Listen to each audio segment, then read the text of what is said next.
Morning, everyone. Cynthia Gwiazda here from the Hagaman Library.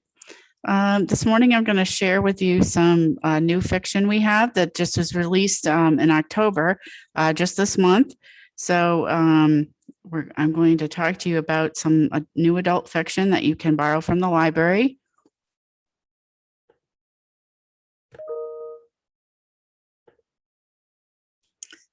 Okay.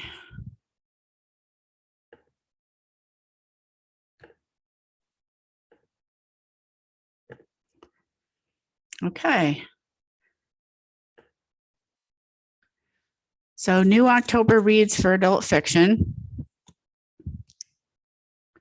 The first book I'd like to talk to you about is actually by a local author here in Connecticut.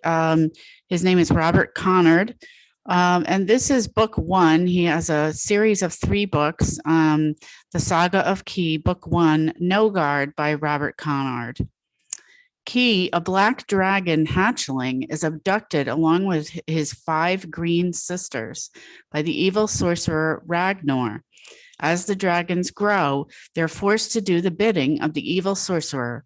Key escapes Ragnar and finds sanctuary in a glacier within the realm of the sorcerer Gaul.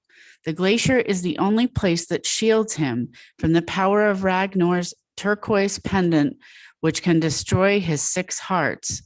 Princess Freya and Jasmine embark on a quest to find the black dragon to save their kingdom from Ragnar and his army of beastmen, the Krieg. They face many hardships and adventures on their desperate journey. Freya searches for the dragon atop the massive glacier. Thinking she's failed, she curls into a ball and begins to weep. Tears cascade from her eyes and enter the breathing hole of the dragon. She doesn't realize her tears are the sign the dragon has been waiting for over 100 years. Will Freya be able to convince Key, the black dragon, to be her ally? Or will the dragon devour her? Will the fate of all the kingdoms be doomed? The Saga of Key, the most powerful dragon of all time, and the story of 2 teenage princesses' desperate quest to find him, is a great read for all who love the power of dragons. Robert and his wife Priscilla generously donated all 3 books of the Saga of Key in this great trilogy to our library's collection. So that's the Saga of Key, book 1, called No Guard by Robert Conard. Under the Whispering Door by T.J. Klune. Welcome to Herons Crossing. The tea is hot, the scones are fresh, and the dead are just passing through. When a reaper comes to collect Wallace Price from his own funeral, Wallace suspects he really might be dead. Instead of leading him directly to the afterlife, the reaper takes him to a small village. On the outskirts off the path through the woods, tucked between mountains, is a particular tea shop, run by a man named Hugo. The tea shop's owner to locals and the ferryman to souls who need to cross over. But Wallace isn't ready to abandon the life he barely lived. With Hugo's help, he finally starts to learn about all the things he missed in life. When the manager, a curious and powerful being, arrives at the tea shop and gives Wallace 1 week to cross over, Wallace sets about living a lifetime in 7 days. Hilarious, haunting, and kind, Under the Whispering Door is an uplifting story about a life spent at the office and a death spent building a home. That's Under the Whispering Door by T.J. Klune. Fast Girls by Elise Hooper. In the 1928 Olympics, Chicago's Betty Robinson competes as a member of the first ever women delegation in track and field. Destined for further glory, she returns home feted as America's Golden Girl until a nearly fatal airplane crash threatens to end everything. Outside of Boston, Louise Stokes, one of the few Black girls in her town, sees competing as an opportunity to overcome the limitations placed on her. Eager to prove that she has what it takes to be a champion, she risks everything to join the Olympic team. From Missouri, Helen Stevens, awkward, tomboyish, and poor, is considered an outcast by her schoolmates, but she dreams of escaping the hardships of her farm life through athletic success. Her aspirations appear impossible until a chance encounter changes her life. These three athletes would join with others to defy society's expectations of what women can achieve. As tensions bring the United States and Europe closer and closer to the brink of war, Betty, Louise, and Helen must fight for the chance to compete as the fastest women in the world amidst the pomp and pageantry of the Nazi-sponsored 1936 Olympics in Berlin. That's Fast Girls by Elise Hooper. Migrations by Charlotte McConaughey. Franny Stone has always been the kind of woman who is able to love, but unable to stay, leaving behind everything but her research gear. She arrives in Greenland with a singular purpose, to follow the last Arctic terns in the world on what might be their final migration to Antarctica. Franny talks her way onto a fishing boat, and she and the crew set sail, traveling ever further from shore and safety. But as Franny's history begins to unspool, a passionate love affair, an absent family, a devastating crime, it becomes clear that she is chasing more than just the birds. When Franny's dark secrets catch up with her, how much is she willing to risk for the one more chance at redemption? Epic and intimate, heartbreaking and galvanizing, Charlotte McConaughey's Migrations is an ode to a disappearing world and a breathtaking page-turner about the possibility of hope against all odds. That's Migrations by Charlotte McConaughey. The Shadow Box by Luann Rice.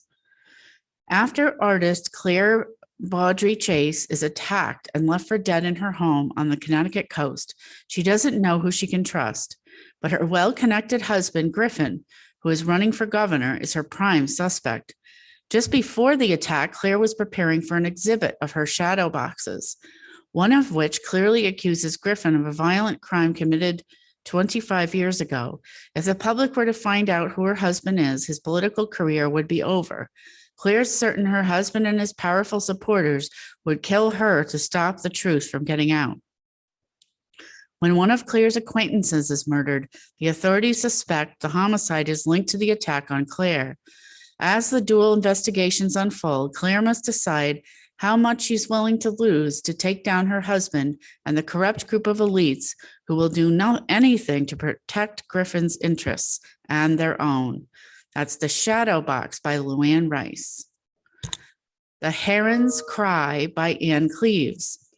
North Devon is enjoying a rare hot summer, with tourists flocking to its coastline. Detective Matthew Venn is called out to a rural crime scene at the home of a group of artists. What he finds is an elaborately staged murder. Dr. Nigel Yeo has been fatally stabbed with a shard of one of his glassblower daughter's broken vases. Dr. Yeo seems an unlikely murder victim. He's a good man, a public servant, beloved by his daughter. Matthew is unnerved, though, to find that she is a close friend of Jonathan, his husband. Then another body is found, killed in a similar way. Matthew soon finds himself treading carefully through the lies that fester at the heart of his community in a case that is dangerously close to home. The return of Detective Matthew Venn proves once again that Cleves, writer of the popular Shetland and Vera series that have also enjoyed additional popularity in their respective TV adaptations, is a master of her craft. Indeed, the first Matthew Venn novel, The Long Call, will soon also be adapted to a TV series. That's The Herons Cry by Anne Cleves. The Sea Glass Cottage by Rayanne Thane. The life Olivia Harper always dreamed of isn't so dreamy these days. The 16-hour workdays are unfulfilling, and so are things with her on-again, off-again boyfriend. But when she hears that her estranged mother, Juliet, has been seriously injured in a car accident, Liv has no choice but to pack up her life and head home to beautiful Cape Sanctuary on the Northern California coast. It's just for a few months. That's what Liv keeps telling herself. But the closer she gets to Cape Sanctuary, the painful memories start flooding back. Natalie, her vibrant, passionate older sister who downward spiraled into addiction. the fights with her mother, who enabled her sister at every turn, the overdose that took Natalie, leaving her now teenage daughter, Caitlin, an orphan. As Liv tries to balance her own needs with those of her injured mother and an obstinate, resentful 15-year-old, it becomes clear that all three Harper women have been keeping heartbreaking secrets from one another. And as those secrets are revealed, Liv, Juliet, and Caitlin will see that it's never too late or too early to heal family wounds and find forgiveness. The Sea Glass Cottage by Rayanne Thane. Cheat Day by Liv Stratman.